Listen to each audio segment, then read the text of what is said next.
Breaking news చూస్తున్నాం. ఇటు Iran, Israel అలాగే అమెరికా మధ్య ఆగని యుద్ధం మూడో ప్రపంచ యుద్ధానికి తెరుచుకుంటున్న దారులు అని చెప్పుకోవచ్చు. ఇటు యుద్ధ రంగంలోకి ప్రస్తుతానికి మరికొన్ని దేశాలు చేరుకున్నాయి. అమెరికాతో పాటు యుద్ధంలోకి ఇటు జర్మనీ, ఫ్రాన్స్, బ్రిటన్ ఈ దేశాలన్నీ కూడా ఇప్పుడు మద్దతు పలుకుతున్నాయి. తమ ఆర్మీ బేసులను అమెరికా వాడుకోవచ్చంటూ ఇటు బ్రిటన్ ప్రధాని కీర్ స్టార్మర్ ఒక స్టేట్మెంట్ని పాస్ చేశారు. ఇరాన్ దాడులను ఖండించింది గల్ఫ్ దేశాలు కూడా. ఇటు Bahrain, Jordan, Kuwait, Qatar, Saudi Arabia అలాగే యునైటెడ్ అరబ్ ఎమిరేట్స్ ఇవన్నీ కూడా ఒక అత్యవసరమైన భేటీలో కూర్చోబోతున్నాయి. ఇటు యుద్ధంలోకి ఇజ్రాయెల్కు అండగా నిలబడతానంటూ ఇటు ఇరాన్కు మద్దతుగా ఇటు యమన్ దేశం అలాగే ఇరాన్కు రష్యా, చైనా, నార్త్ కొరియా అలాగే పాకిస్తాన్ ప్రస్తుతానికి సపోర్ట్ చేస్తున్నట్టు తెలుస్తుంది. సో మొత్తం మీద ఒకసారి బ్రిటిష్ ప్రైమ్ మినిస్టర్ ఒక లెటర్ని కూడా రిలీజ్ చేశారు.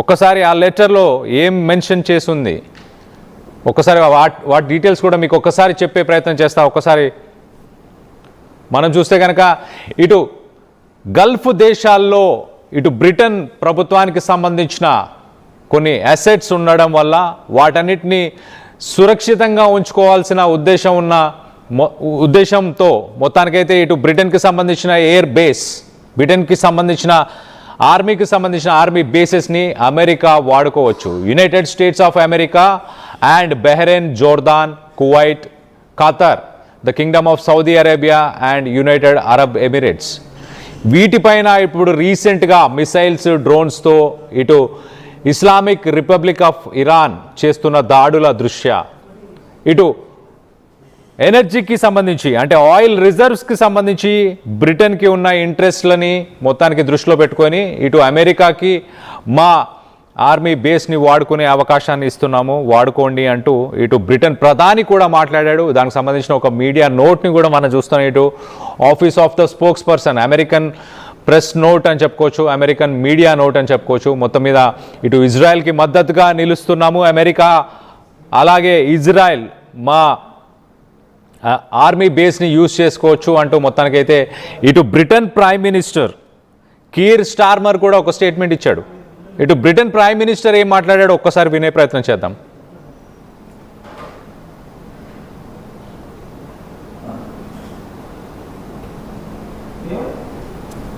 Britain prime minister Keir Starmer ఒక్కసారి ఆయన ఏం మాట్లాడాడో ఒక్కసారి ఆయన మాటల్లో వినే ప్రయత్నం చేద్దాం.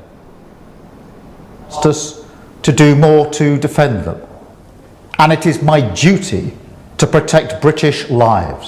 We have British jets in the air as part of coordinated defensive operations, which have already successfully intercepted Iranian strikes. But the only way to stop the threat is to destroy the missiles at source, in their storage depots or the launchers which are used to fire the missiles. The United States has requested permission to use British bases for that specific and limited defensive purpose. We have taken the decision to accept this request to prevent Iran firing missiles across the region. So మొత్తానికైతే ఇటు అమెరికాకి permission ఇస్తున్నాము, ఒక green లైట్ని ఇస్తున్నాము. America ఇటు యుద్ధ bases, ఇటు బ్రిటన్కి సంబంధించిన, యూకేకి సంబంధించిన ఆర్మీ బేసెస్ని ఇటు అమెరికా వాడుకోవచ్చు. ఇరాన్ చేస్తున్న పనులు, ఇరాన్ ఏదైతే గల్ఫ్ దేశాలని టార్గెట్ చేసుకుంటూ గల్ఫ్ దేశాల్లో ఉన్న ఆయిల్ రిజర్వ్స్ కావచ్చు, అక్కడ ఉన్న ఎయిర్పోర్ట్స్ని వీటన్నిటిని టార్గెట్ చేయడం సరైన విషయం కాదు. ఖచ్చితంగా ఇటు అమెరికా అలాగే ఇజ్రాయెల్కి మద్దతుగా మేము నిలబడతాము అంటూ మొత్తానికైతే ఇటు బ్రిటన్ ప్రైమ్ మినిస్టర్ చెప్పుకొచ్చే ప్రయత్నం చేస్తున్నాడు.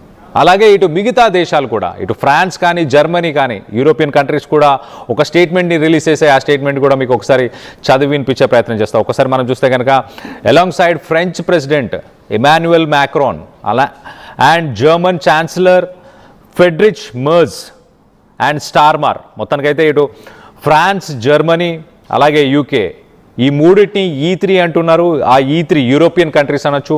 యూరోపియన్ కంట్రీస్ స్టేట్మెంట్ ఒకసారి చూస్తే the European leaders strongly condemn Iran's indiscriminate and disproportionate retaliatory attacks on neighboring countries and formally declared their readiness to take steps to defend their interest and allies in Gulf. So మొత్తం మీద ఇటు అక్కడ సమాంత దేశాలు కావచ్చు, ఇటు alloys అంటున్నాడు. So alloys అలాగే వాళ్ళ పర్సనల్ ఇంట్రెస్ట్లు, ఆ దేశాలకు సంబంధించిన ఇంట్రెస్ట్లు అంటే ఆస్తులు కావచ్చు, ఆయిల్ రిజర్వ్స్ కావచ్చు, వాటన్నిటిని ఎనర్జీ ఇంట్రెస్ట్లని దృష్టిలో పెట్టుకొని ఖచ్చితంగా మేము రెడీగా ఉన్నాం నెసెసరీ స్టెప్స్ తీసుకోవడానికి అంటూ ఇటు జాయింట్ యూరోపియన్ అలైన్మెంట్ స్టేట్మెంట్ అయితే ఇచ్చింది. ఇటు మొత్తంగా ఫ్రాన్స్, జర్మనీ అలాగే ఇటు యూకే, బ్రిటన్, మొత్తంగా ఈ 3 దేశాలు కూడా ఒక కంబైన్డ్ స్టేట్మెంట్ అయితే రిలీజ్ చేసింది. ఇటు బ్రిటన్ ప్రైమ్ మినిస్టర్ స్టార్మర్ అయితే UK has agreed to a US request to use British military bases in Indian Ocean and Fairford. So మొత్తం మీద ఇండియన్ ఓషన్లో ఉన్న బ్రిటన్కి సంబంధించిన ఆ మిలిటరీ బేస్ని యూజ్ చేసుకోవడానికి అంగీకరించాము. అలాగే specific and limited defensive strikes. Starmer emphasized that the goal is to destroy Iranian missile storage depots and launchers to prevent Iran firing missiles across the reason. So మొత్తం మీద Iran ఏదైతే Gulf దేశం మీద మిసైల్స్ని ప్రయోగిస్తుందో ఆ మిసైల్స్కి సంబంధించిన depots, ఆ missiles ఎక్కడి నుంచి వస్తున్నాయో ఆ బేసెస్ని స్ట్రైక్ చేయడానికి వాడుకోండి అంటూ చెప్పుకొచ్చే ప్రయత్నం చేస్తున్నాడు. సో బేసికల్గా ఇటు గల్ఫ్ కంట్రీస్ పైన చేస్తున్న అటాక్స్ పైననే ఇటు కాన్సన్ట్రేట్ చేయాలంటూ చెప్పుకొచ్చే ప్రయత్నం చేశాడు. అలాగే మరో పక్కన Starmer confirmed that British RAF fighter jets are currently in the sky and participating in coordinated regional defensive operations. British forces have already successfully intercepted Iranian drones and missiles that were threatening regional allies including northern Iraq and Qatar. So మొత్తం మీద బ్రిటిష్కి సంబంధించిన fighter jets ప్రస్తుతానికి ఆకాశంలోనే ఉన్నాయి, ఒక coordinated regional defensive ఆపరేషన్స్లో పాల్గొంటున్నాయి అంటూ ఇటు మొత్తానికైతే Starmer sensational statement. British కూడా ప్రస్తుతానికి రంగంలోకి దిగింది, దాని ఫైటర్ జెట్స్ కూడా ప్రస్తుతానికి ఇరాన్ నుంచి వచ్చే మిసైల్స్ని ఎదుర్కోవడానికి గాల్లోనే ఉన్నాయి, వాటిని ఎదుర్కొంటుంది, సక్సెస్ఫుల్గా వాటిని ఎదుర్కొంటుంది అంటూ మొత్తానికైతే ఇటు బ్రిటిష్ ప్రైమ్ మినిస్టర్ చెప్పుకొస్తున్నాడు. ఇటు ఇరాక్ అలాగే ఖతర్ ఈ పరిసర ప్రాంతాల్లో ప్రస్తుతానికి ఆ మిసైల్స్ని బ్రిటిష్ ఫైటర్ జెట్స్ ఎదుర్కొంటున్నట్టు తెలుస్తుంది. సో అలాగే ఇరానియన్ రెజిమ్, ఇటు ఇరాన్లో తెహరాన్ తీసుకుంటున్న డెసిషన్స్ ఏవైతే ఇటు గల్ఫ్ కంట్రీస్ పైన చేస్తున్న అటాక్స్ని తీవ్రంగా ఖండిస్తున్నాం. Must never be allowed to develop a nuclear weapon. ఇరాన్లో ఏదైతే ఒక న్యూక్లియర్ వెపన్ ప్రోగ్రామ్ నడుస్తుందో దాన్ని వ్యతిరేకిస్తున్నాము అంటూ మొత్తానికైతే బ్రిటన్ ప్రైమ్ మినిస్టర్ కూడా చెప్పుకొచ్చే ప్రయత్నం చేస్తున్నారు. మరోపక్కన ఇటు ఇరాన్కి సపోర్ట్గా ఇటు నార్త్ కొరియా అలాగే రష్యాకు సంబంధించిన స్టేట్మెంట్ కూడా ఒకసారి చెప్పే ప్రయత్నం చేస్తా. రష్యా ఒకసారి మనం చూస్తే కనుక Russia has formally requested an emergency special session of the International Atomic Energy Agency in Vienna to discuss the targeting of Iranian territory. Iranian territory ni itu America, Israel target